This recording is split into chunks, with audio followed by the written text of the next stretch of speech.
गुरु प्यारी साध संगत जी, आप सभी को प्यार भरी राधा स्वामी जी। साध संगत जी, एक दिन तारक मेहता के मशहूर किरदार जेठालाल अपने सीरियल की शूटिंग के लिए डेरे पहुंचे। सीरियल के एक खास एपिसोड की शूटिंग के लिए इस खूबसूरत स्थान को चुना गया था। जेठालाल और पूरी टीम शूटिंग के लिए पूरी तैयारी कर रहे थे। डेरे का वातावरण शांत और आध्यात्मिक था। चारों ओर हरियाली और लोग श्रद्धा में लीन दिख रहे थे। शूटिंग का सेट लगा हुआ था और जेठालाल अपने अंदाज में कॉमेडी सीन की तैयारी कर रहे थे।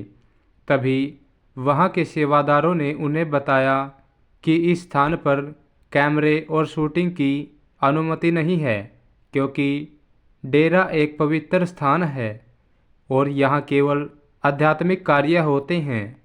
जेठालाल थोड़े चिंतित हुए और सोचने लगे, अब क्या होगा? पूरी शूटिंग का प्लान ही बदलना पड़ेगा। इतने में उनके पास एक साधारण कपड़े पहने हुए व्यक्ति आए। उनके चेहरे पर एक विशेष चमक थी और उनके चेहरे की शांति अद्भुत थी।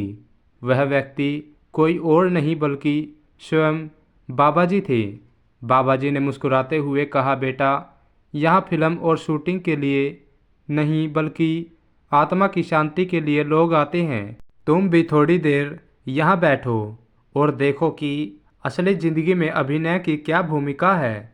जेठालाल थोड़ा घबरा गए, लेकिन बाबा जी के शब्दों में इतनी अपनापन था कि वह सहजता से उनके पास बैठ गई। बाबा जी ने आगे कहा, तुमने कई वर्षों से अभिनय किया है और लोगों को हंसाया है, यही तुम्हारा कर्म है। लेकिन क्या तुमने कभी सोचा है कि इस दुनिया में हर इंसान अपने अपने हिस्से का अभिनय कर रहा है? जेठालाल सोच में पड़ गए।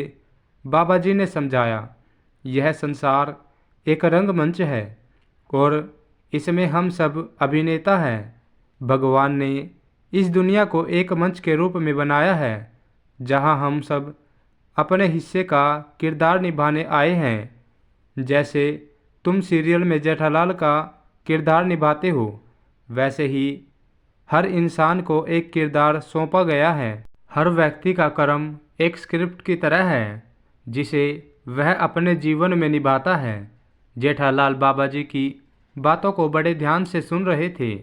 उन्हें लगने लगा कि आज पहली बार उन्होंने अपने अभिनय से परे जीवन के असल अर्थ को समझा। बाबा जी ने आगे कहा, जैसे तुम्हारे शो के अंत में सब अपने अपने घर लौट जाते हैं, वैसे ही इस जीवन में मंच पर हमारा काम खत्म होने पर हम अपने असल घर उस परमात्मा के पास लौट जाते हैं। यहाँ हमें सिर्फ अपने हिस्से का कर्म निभाना है, बिना किसी लालच और स्वार्थ के। जेठालाल की आंखें नम हो गई।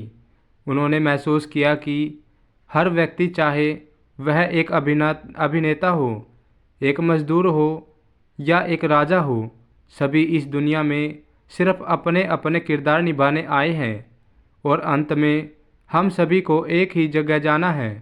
बाबा जी की बातें सुनकर जेठालाल को ऐसे लगा जैसे उनकी ज़िंदगी में एक नया प्रकाश आ गया हो। उन्होंने मन ही मन निश्चय किया कि वह अब अपने अभिनय को भी इसी भगवान से करेंगे। लोगों को हंसाने के साथ साथ उन्हें इस जीवन के असली अर्थ के करीब ले जाने का प्रयास करेंगे। इस प्रेरणादायक बातचीत के बाद जेठालाल ने बाबा जी को प्रणाम किया और कहा, बाबा जी, आपने आज मुझे जीवन का असली अर्थ समझाया है। मैं अब हर दिन आपके बताए हुए शब्दों को याद रखूंगा और अपने कर्मों को पूरी ईमानदारी से निभाऊंगा। यह कहानी काल्पनिक जरूर है, यह कहानी न केवल जेठालाल के लिए बल्कि हम सभी के लिए एक बहुत बड़ी सीख है। साथ संगत जी, आज जो मैं साखी आपके साथ साझा करूंगा, साखी बहुत रूहानी भरी है जी। विनती है, साखी अंत तक सुने तभी समझ पाएंगे कि इससे मिलने वाली शिक्षा क्या है। साथ संगत जी, बड़े ऊंचे भाग्य हो तभी हमें पूर्ण संत का साथ मिलता है, वरना संतों से तो दुनिया भरी पड़ी है। लेकिन जिन्हें पूर्ण संत का साथ मिल गया है और जो शिष्य उनके बताए रास्ते पर पूर्ण विश्वास, श्रद्धा और प्रेम के साथ चलते हैं, उनका सब कभी अमंगल नहीं हो सकता। साथ संगत जी, आज की साखी हमारी इसी विषय पर है। साथ संगत जी, बात उस समय की है जब गुरु रामदास जी महाराज गुरु गद्दी पर विराजमान थे। एक आदमी जिसका नाम मोहनदास था, वे अपने भाग्य से बहुत निराश था। इसी कारण उसने अपनी जन्म कुंडली दिखाने के लिए हर बड़े पंडित ज्योतिषी के पास जाकर जन्म कुंडली और हर बार में अपने भाग्य को सुधारने के लिए समाधान पर बहुत सारा पैसा खर्च करता। एक दिन वे पेड़ के नीचे बैठा अपने बाग को सुधारने के बारे में विचार कर रहा था कि अचानक एक सिख उसके पास आया और उससे पूछा कि क्या हुआ, तुम इतने परेशान क्यों हो।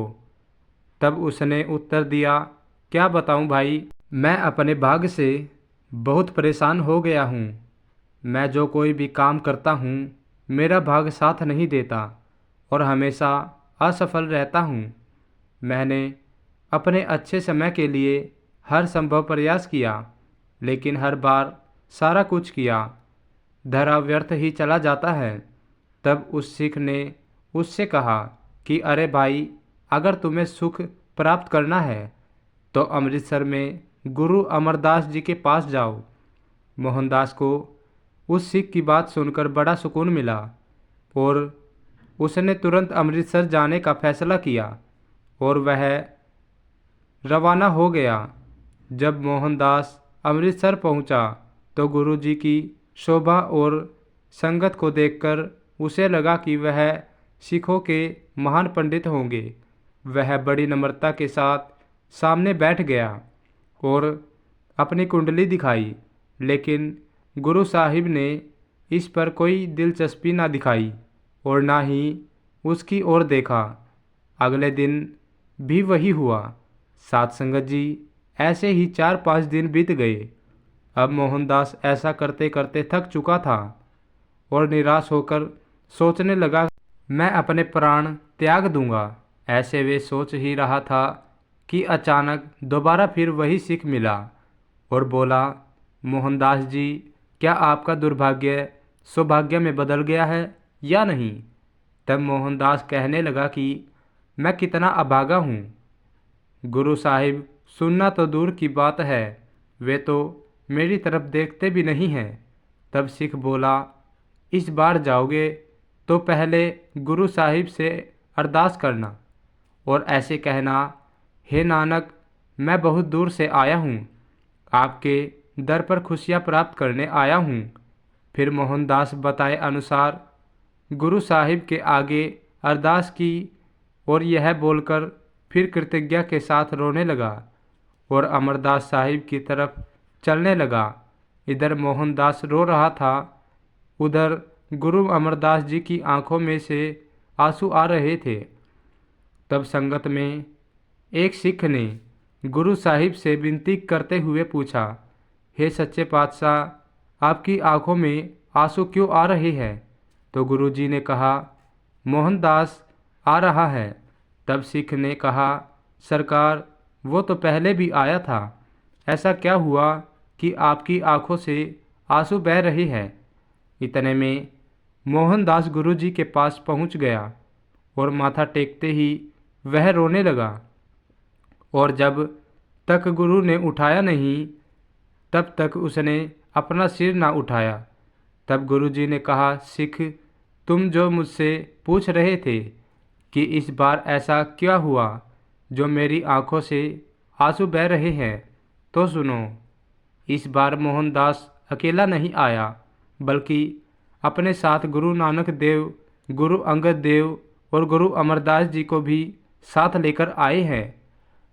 तब गुरु साहिब ने बड़े प्रेम के साथ मोहनदास को उठाया और उसकी जेब से कुंडली निकाली और फाड़ते हुए बोले, जब गुरु नानक का हुक्म हो गया है तो जन्म कुंडली या ग्रह नक्षत्र भी कुछ नहीं कर सकते। आपका दुर्भाग्य सौभाग्य में तभी परिवर्तन हो गया था जब तुम पहली बार संगत में आए थे और जब अपने सच्चे दिल से अरदास की तो उस पर गुरु नानक देव जी की, गुरु अंगद देव जी की और गुरु अमरदास जी ने अपनी कृपा की मोहर लगा दी। अब आपके पास सिर्फ इस लोक नहीं बल्कि परलोक के भी खुशियाँ आ गई हैं। साथ संगत जी, जो जीव सच्चे मन से अपने सतगुरु के आगे और सच्चे दिल से अरदास करता है तो सतगुरु उसकी पुकार जरूर सुनते हैं। साथ संगत जी, आपकी इजाज़त चाहते हैं। अगर आपको साखी अच्छी लगे तो वीडियो को लाइक करके चैनल को सब्सक्राइब जरूर कर देना जी और कमेंट में राधा स्वामी लिखना मत भूलना जी।